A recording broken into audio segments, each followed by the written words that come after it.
I want to talk a little bit about some regional and global challenges in the region. Security challenges, I guess we probably, if we had taken this lecture back a couple of years, this probably would not have been on this list. But as a result, I think, of obvious tensions on the Korean Peninsula, as a result of, I think, a much more assertive position that China is taking on the South China Sea claims.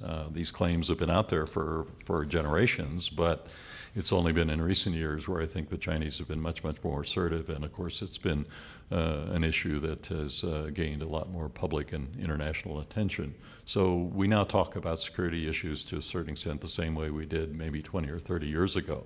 And again, the United States is critically involved in these issues because of sea lanes access, because of our defense relationship with Japan, our cooperative relationship with governments like the Philippines, and of course the fact that if North Korea does launch some kind of a missile, it'll be not only disruptive, I think, to the whole neighborhood, but obviously to our own interests as well. One of the challenges for the United States is to try to reassure people that our focus on Asia is not an attempt to isolate China or deny China its aspirations for, economic prosperity of its people or its natural place in the family of nations. And I would argue that I think that the United States has pursued a very active policy of engagement with the People's Republic of China from 1979. And it's only been within the last couple of years or so that I think, for a whole variety of reasons, which I think my colleagues will go into tomorrow, the Chinese have really had a much, much more assertive stance. And that really includes, of course, doing something about territorial disputes with Japan, territorial disputes, I think, in the South China Sea and area as well. So the relationship with China in economic terms, in political, regional security terms, is a major concern. 2005, I published an article by a Chinese scholar from Beijing University. The topic of that article is learning to live with hegemon. That was the attitude of China. We don't like America to be a dominant power. We don't like America as a hegemonic power. However, that's a reality. So we had to live with this reality to make policy adjustments, adaptation to the reality. That was the attitude for quite a while. US sold weapons to Taiwan. We don't like it, but we cannot stop it. We just protest it. Now, when Obama came to office, 2009, China began to change, said, now you have to stop. It's time for you to stop that. I remember that time was so clear. They told Obama very, very clearly. And when Obama told them this is what the US has been done for a long time, they said, now your position and our relationship has changed. In the past, was the US imposed sanctions on China. Now China will have the power, will have the leverage to put sanctions on your companies, on US companies. In fact, a Chinese military officer, Admiral, two-star Rear Admiral, he wrote an article at that time, said it's time for us to shape US foreign policy choice, to tell them what they can do, they cannot do. Then when North Korea sunk the South Korean ship, Tian'an ship, U.S. and South Korea had a military exercise, joint military exercise in Yellow Sea in China. The USS George Washington aircraft carrier was going to enter that Yellow Sea. For the first time, China said, no, you cannot come. You cannot come this time. You will hear those stories. China's relationships with its neighbors has been really deteriorated in the last few years. China, for quite a while, never included South China Sea, those islands, and East China Sea Island with Japan as so-called core national interests. Now China has been very clear. They are part of our core national interests. When I say core national interests, meaning no negotiable. You cannot negotiate with us. It's ours. And for quite a while, China was carried out a policy of putting aside of the sovereignty dispute. Let's have a joint development. Now it's no longer putting aside, denying those disputes. Now this time it's for us to claim the sovereignty so clearly. Several factors, I think, could be counted when we talk about China's change of behavior. First of all, is the rising power position. It's so clear economically. China is now second largest economy, and politically, China has maintained its stability, although there are a lot of domestic problems, state in power. And diplomatically, China has been very influential in the world. Militarily, China has, after 30 years, 30 years military modernization, China has built a blue ocean navy. China has its own aircraft carrier. The first one, China is building, second, third. This afternoon, next speaker may tell you more those stories. So China did become more confident now. We should not assume that the Chinese armed forces are organized and structured in the same way or have capabilities similar to and intentions similar to the United States or NATO forces, nor will they likely fight like us, nor do they have doctrine that is the same as ours, and nor are their personnel up to the same technical standard as a general rule as our forces. And what I would like, the one policy recommendation I would make right now is, in this regard, we should not try to mirror image the Chinese and see them as a reflection of ourselves, or perhaps of the older Soviet forces, which they were modeled on for many years. The structure of the PLA is quite different from the United States. It really still is a ground-centric, army-focused force because traditionally China has been a continental power. And it's really only in the past 10, 15 years that they've started looking to expand their naval's reach much beyond their coastal waters and started to think about having a maritime strategy. They right now do not have an officially published maritime strategy for the nation. Every unit from company all the way up to military region has both a commander and a political commissar that share responsibility for everything that unit does or does not do. Perhaps the most important underlying principle of the Chinese defense modernization is that defense modernization is subordinate to, but for the past 15 years, coordinated with China's main goal of national economic development. And they understand that deterrence requires three elements. The first element is having a capable force, a capable military force. You can't bluff. You have to actually have forces to be able to do the things that you're talking about. The second element of deterrence is that you have to display the determination to use that force. They do that through exercises, equipment tests, all sorts of ways. And then finally, the third element of deterrence is to, what I say, ping the other side, to make sure that the other side knows that they understand what you're doing. And so deterrence is all in the mind of those to be deterred. It's a big psychological game.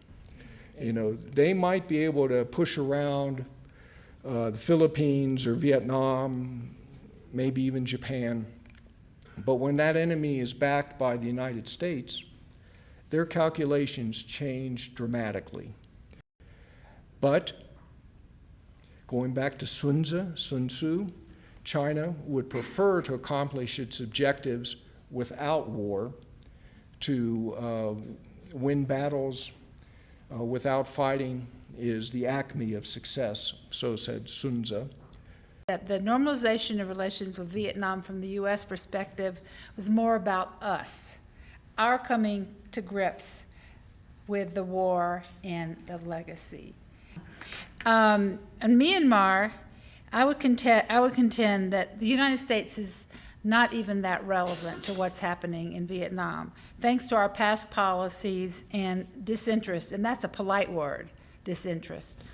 However, what is going on there in Myanmar, their attempts to come to grips with modernity and democracy should interest all of us. On press freedom, there are 2 million individual bloggers in Vietnam.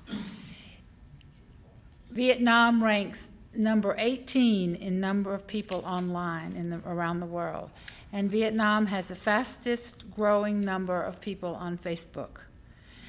But government oppression is on the increase. Show trials are popping up. People are being thrown in jail. People are being thrown in jail for blogging or for organizing demonstrations against the Chinese activity in the South China Sea. But the bottom line, actually, with respect to China and Vietnam, is balance. China is not going away. China is going to always be the neighbor to the north, and it's a very big neighbor to the north, and it dominates economically as well as politically. So the normalization of relations really took place because the Vietnamese took the decision to normalize with us.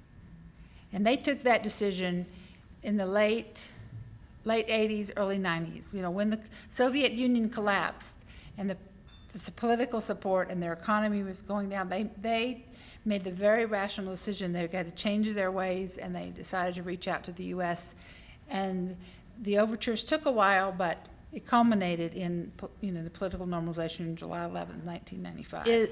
Myanmar is endowed with enormous natural resources. Peace. China is the big question. And I think China is part of why Myanmar did reach out to the United States, because there was a feeling that China, there was too much there. I mean, the northern half of the country, the Chinese presence is palpable. In 2009, I went to Kachin State for a New Year festival, and in Machina, the capital, half the license plates were from Yunnan province.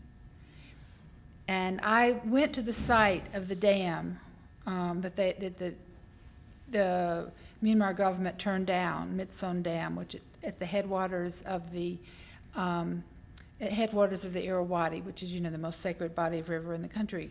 But on the way there, we saw land on both sides of the road raised, where they eliminated villages, and they built then, new towns, but they made people move. And then we saw these camps where the workers were going to be, and the worker and all the language and all the signs at the camp were in Chinese, because they were bringing in Chinese workers to build these dams. They were not hiring any Burmese or Kachin, and the power was all going to Yunnan province. So it was just ultimately, a bridge too far, obviously, for the government. The people in government today will concede to you publicly that Aung San Suu Kyi will win the election at this point in 2015. Now, the Constitution has to be reformed in order for her to be able to run, because the present Constitution does not allow anyone who was married to a foreigner to be on the ballot. She has to reach an accommodation with the military, because the military controls the majority of the votes, and they have to be comfortable with her in order to let her have this concession. But if, God forbid, Japanese airplanes are shot down or shot at, if, God forbid, a Japanese Coast Guard cutter, or even worse, a Japanese Navy ship, finds itself in an armed clash with the PLA, or one of the, unfortunately, still 17 various maritime agencies that are armed in China, if in that event, then under the Mutual Defense Treaty, Japan and the U.S. will consult, and Japan can ask us to formally involve some level of American military support. So, that's the risk in the Senkakus, that something would happen involving Japanese forces, Chinese forces, and the Japanese would ask us to join them. That's the risk there. The risk in North Korea, with the Korean Peninsula, is a little bit different in that, as I'm sure you've looked at the map, North and South Korea are connected to each other by land. We still have troops on the ground in South Korea, and I'm sure you've seen the North Koreans still have anywhere up to 10,000 artillery pieces right in the mountains on the DMZ. They don't need nukes to destroy Seoul. They could do it in an afternoon. What the hell do we do when the North Koreans have now made it abundantly clear they are not going to ever negotiate away their nuclear weapons? So any negotiations we have with them are going to be about the terms of normalization and the terms of a peace treaty. And Obama is saying, probably correctly, I'm not going to negotiate with you except about denuclearization. Okay? Because if I am prepared to negotiate with you about, a peace treaty, or even just a moratorium on testing, then I am accepting you as an existing nuclear power, and I am not going to do that. Well, that sounds great, and it's what we're saying about Iran, but they are a nuclear power. The bad news is we really do think that the boy's going to try to do something. Do we think he's crazy? No, we don't. But, he's 28, 29, 30 years old. I don't know about you, but if he's even remotely like me when I was that age, I wouldn't trust me with a damn thing. We just don't know what his reaction is emotionally to being stood up for. We do know that the North Korean system is really geared to be run from the top down. So we're all going, you can't be serious, this guy's not in charge. There's a pretty good chance he's really in charge. So there's a lot of unknowns of dealing with this young man.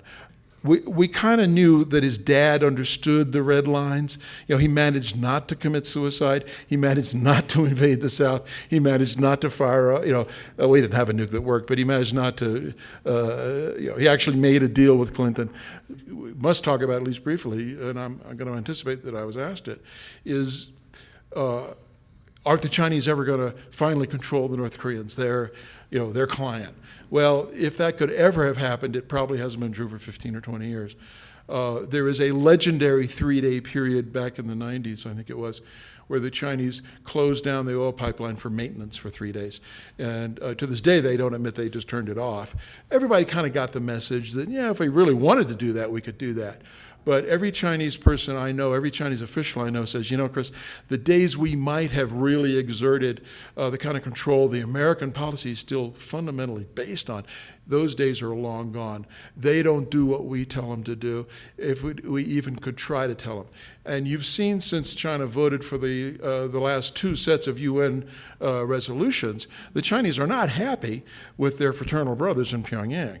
They are really not happy. But to this day, the Chinese strategic assessment is that the strategic risk of North Korea remains collapse. I know we talk about Asia and we talk about foreign policy issues, but to me, the number one issue really has to do with U.S. domestic economy, about getting our own house in order and getting things rolling again.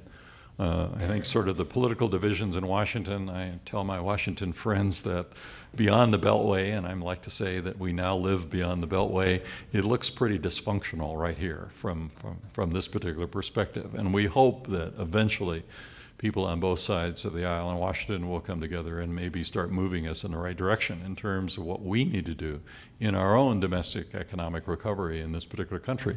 Because the recovery of the U.S. economy has an awful lot to do with the amount of influence that we can bring to bear on other countries in the world and the kind of example that we provide to other countries in the world of what might be the right path in terms of democracy, in terms of economic expansion, in terms of the rule of law and these issues as well. We need to continue to work on improving Asian perceptions of the United States, which I think for a while turned fairly negative. It was interesting that about three and a half years ago in the Washington Post, there was an article based on a survey that had been done in Thailand. And of course, we have a long historic Thailand relationship with Thailand. It goes back to 1833, the Treaty of Amity and Commerce. It's the oldest legal relationship we've had with any country in Asia.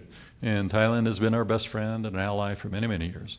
At any rate, in this Washington Post article, they said that an interview asking a number of Thai to say, name Thailand's number one friend, and at that point, the 60% plus of the respondents said China is Thailand's number one friend.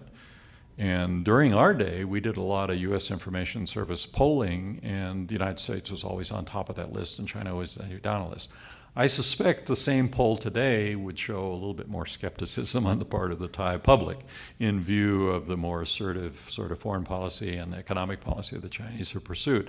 But nonetheless, I think it should be sort of a wake-up call that we need to do a better job of getting our message out.